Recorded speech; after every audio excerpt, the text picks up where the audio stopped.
Well, Nicki, it's an honor to have you here.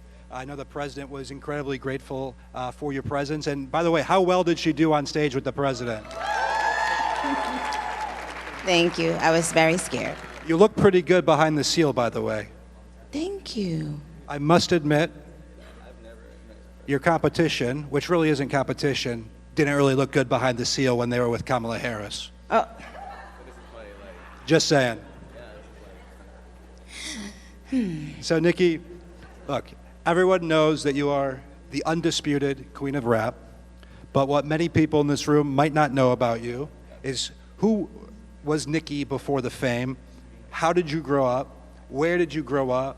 What was the financial situation of your upbringing? Well, I grew up in Southside Jamaica, Queens, New York City. And thank you. And, you know, humble beginnings. And I would say that, actually, I came from a different country at about 5 years old and always wanted the American dream. I thought that when I came to the United States, I was gonna be like moving into like a castle, and I was gonna be wearing big like poofy dresses and going out to like ballrooms. I don't know why I had that idea, but anyway, so my parents both worked really hard, and I guess you could say they were very motivating people, believed in me, but we really didn't have much. There were times that in between jobs, I definitely remember my mother having to be dependent on the government for help. But it would always be a couple months here and there, like if she lost her job. She never felt comfortable staying on government assistance. So it'd be a couple months here and there, but it always made me think, I don't ever want to have that burden when I get older. Even as a kid, I felt like, this isn't how things are supposed to be, but I don't know how I knew that. And I remember one day asking her, how much did you make? And the look on her face when she told me the amount, like when she showed me her check, I could literally remember how it looked to this day. And even as a kid, I could tell she was disappointed in her check.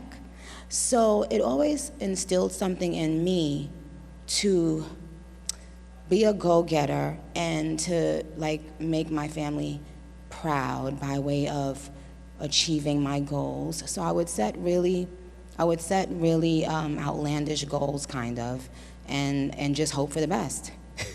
And that worked out pretty well for you. I'd say so. And I think it's safe to say that your family is more than proud of you. Yes. And you know, we're also very grateful that your family, you know, shared you with the rest of us, because you have so many millions of fans all across the globe. So thank you for sharing that. And you know, we're here today obviously to talk about this Trump Accounts program. Mm-hmm. And I read in the New York Post this morning, which is real news for the most part. There's some fake news out there, right? And they might be in the room. But New York Post is real news, and they wrote today that you are partnering kind of with the Trump Accounts program to get hundreds of thousands of dollars to some of your supporters who end up having children. Why is this program something that you want to partner with and get involved? Well,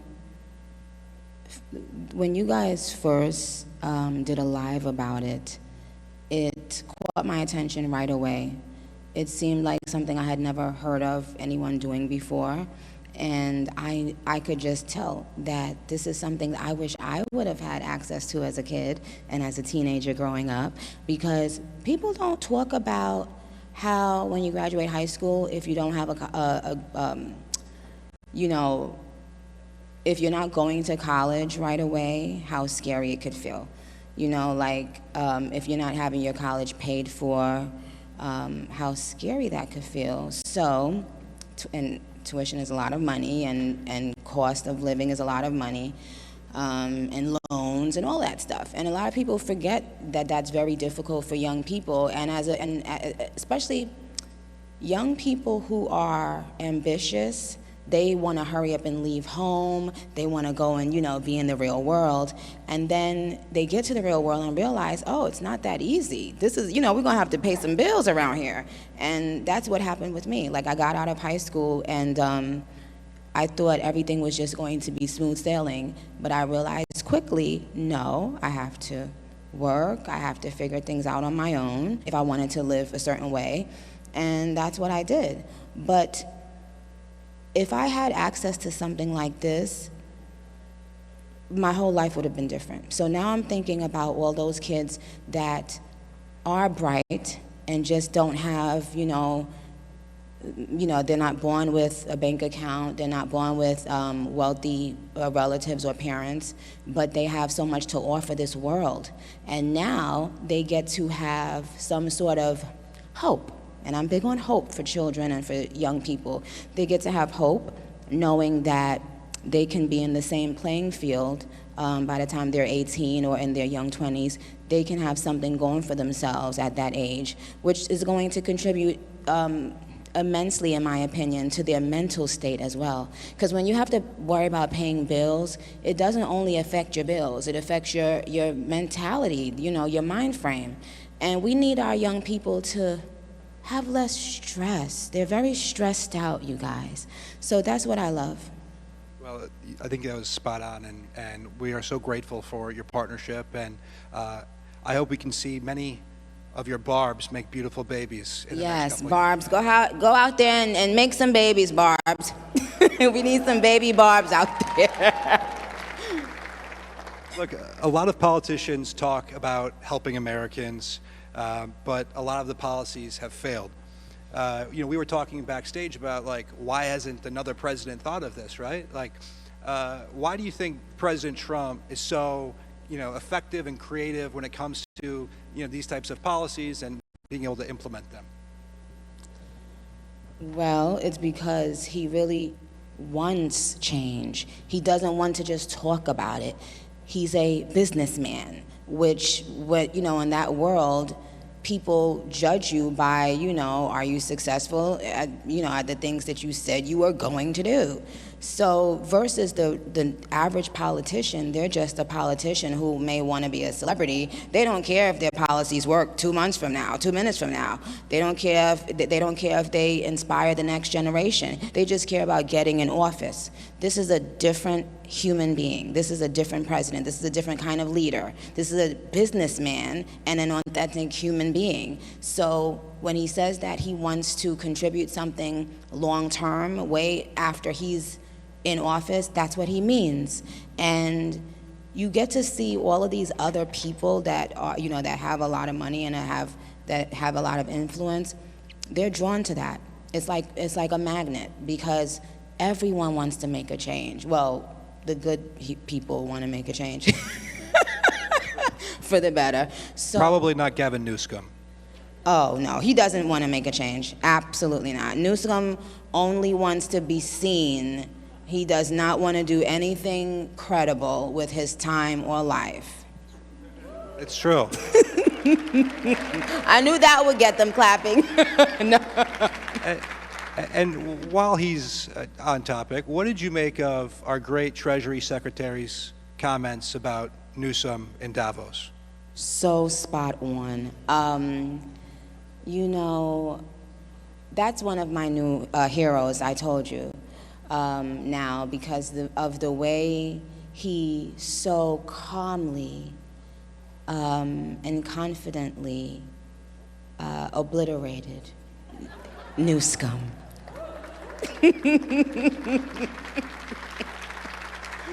He's very effective, especially when it comes to destroying the left when it comes to arguments. And so let's get off of Newsom, because he's kind of a boring topic, right? Very. So, last question here is, all of the president's great achievements, from tax cuts to securing our border to bringing factories back home. I personally believe the Trump accounts will have the longest term effect, because 20 years from now, 18 years from now, kids are going to, be able to inherit this money, get this money, and they're going to have 50, 100, 200,000, $300,000 in their bank accounts.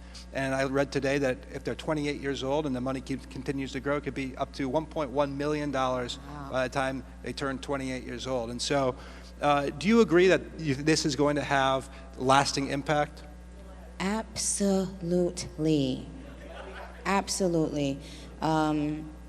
It changes a huge part of the country. It changes the trajectory of so many lives.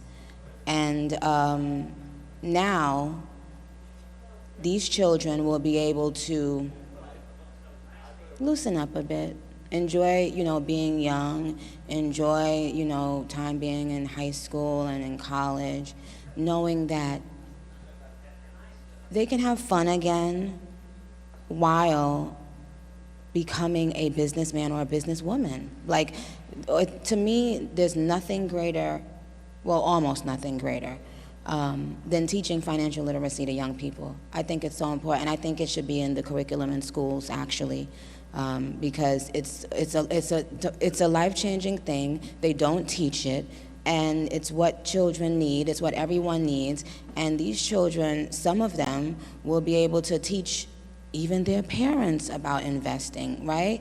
And I mean, that's a beautiful thing. Absolutely. Nicki, I think everybody here is so grateful for your appearance. I know the president is. And we have a very special place we need to go visit now, so we have to cut this a little bit short. But this was such a fun discussion with you, Yes. and we are so grateful for you using your platform for good, advancing, highlighting the great victories of this administration, and also, I think most importantly, speaking out in defense of Christians who are being persecuted. You're incredibly courageous, and we're grateful for you. I appreciate you guys, and thanks for hanging out with me, y'all. And thank you to our amazing president and his amazing administration. May God continue to bless them in all that they do. Thank you, guys.